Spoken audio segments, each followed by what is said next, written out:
The claim I'm going to be refuting is that eating genetically modified food is dangerous, and it was kind of hard to refute this because it really is. Every research I found that it is not the best to eat, but my point is that my response to it is that genetically modified food do have their advantages. The advocates' three supporting claims were: 1, that genetically modified food can be contaminated during the modifying process; 2, can become allergenic through the addition of foreign genes; and 3, that genetically modified food can increase the risk of cancer.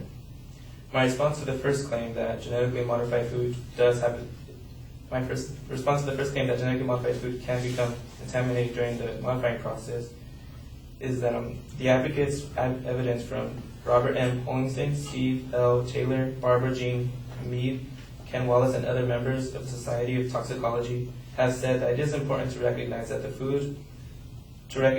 it is the food product itself rather than the process through which it is made that should be focused of attention in assessing safety. In her article, Genetically Modified Foods, Pros and Cons, Deepa Kartha explains how though the seeds of genetically modified foods are quite expensive, the total cost of production is said to be less than the production of traditional crops. The main reason for this is that these foods have natural resistance toward pests, insects, and do not need so much pesticides and insecticides. And they don't have to be sprayed on them. This reduces the necessity of exposing genetically modified crops to harmful pesticides and insecticides, making these foods free from chemicals and environment friendly as well.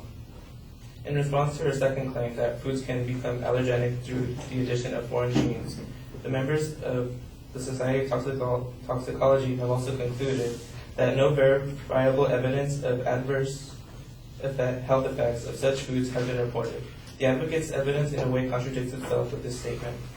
Deepa Kartha then again says that some foods are even genetically modified to prevent the occurrence of allergies through their consumption.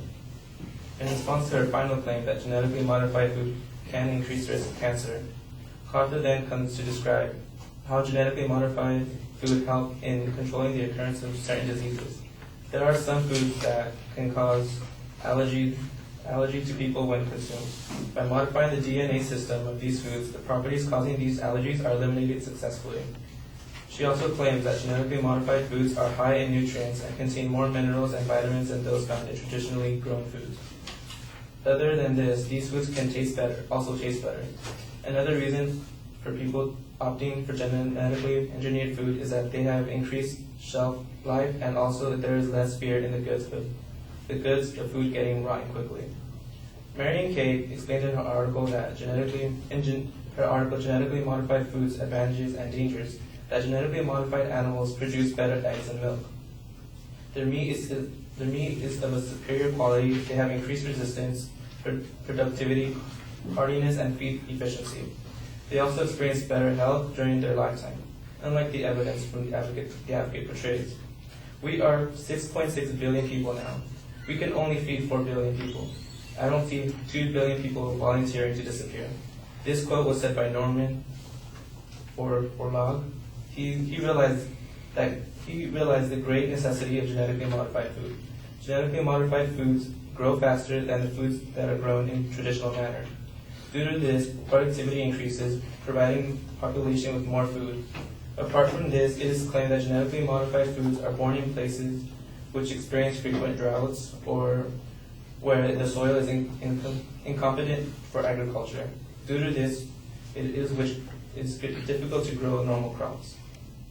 So in conclusion, genetically modified foods do have their advantages and can feed more than if modified foods cease to exist. Thank you.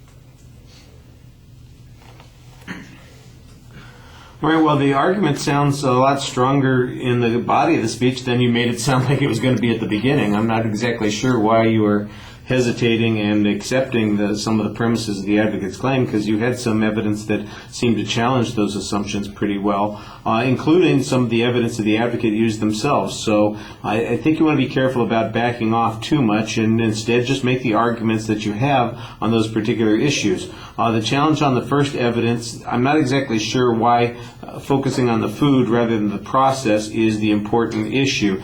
Did the advocate, for instance, establish that the food is in fact problematic and is harmful to people, then that's what they're doing. If they are not doing that and they're just focusing on the process, then you need to show us a little bit more about the safety of those foods. And I think you have quotes later on in the argument that do that. You've got one quote talking about the quality of the beef and the eggs and the milk that's produced by these particular animals, for instance. And then you also have a reference to the ability to produce sufficient foods, which is a substantial benefit, and that's a process thing that made a difference. And I think that you've got a good counterclaim on that if you will push the issue a little bit harder. The issue of the consequences, undermining the advocate's claims. Sometimes your quotes on this issue were not very clear how they applied. Like I said, the counterclaim that you had on eliminating allergies, I thought that one did clearly apply, and you had an interesting piece of information on that. And then you get to your list of potential benefits, and this is where some of the evidence that I was referring to earlier comes into play. And I think you've got a couple of good quotes there. Your last argument dealing with the amount of food, I think, is pretty important.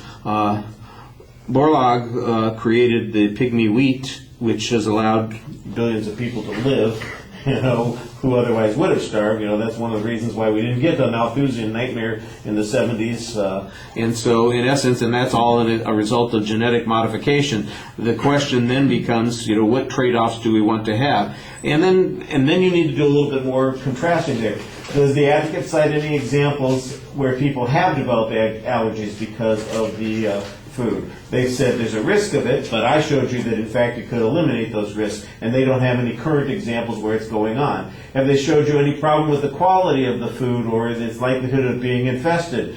They don't have any particular illustrations. They're never specific about that information. And I've given you evidence that says the quality of the beef is better, the quality of the eggs is better, the quality of the milk is better, that kind of thing. And so if we're just looking at outcomes, which is what I've said is the criteria that we ought to use, then we clearly have a need for the genetically modified foods. And then we've got this extra benefit here about the amount of food that we can produce. We would not have been able to feed as many people as we can today had we not done some genetic modification of the foods that the vast majority of the population is currently now able to survive on.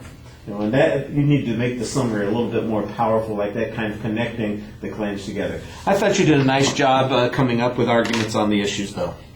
Like I said, it just seemed like you backed away from it at the beginning.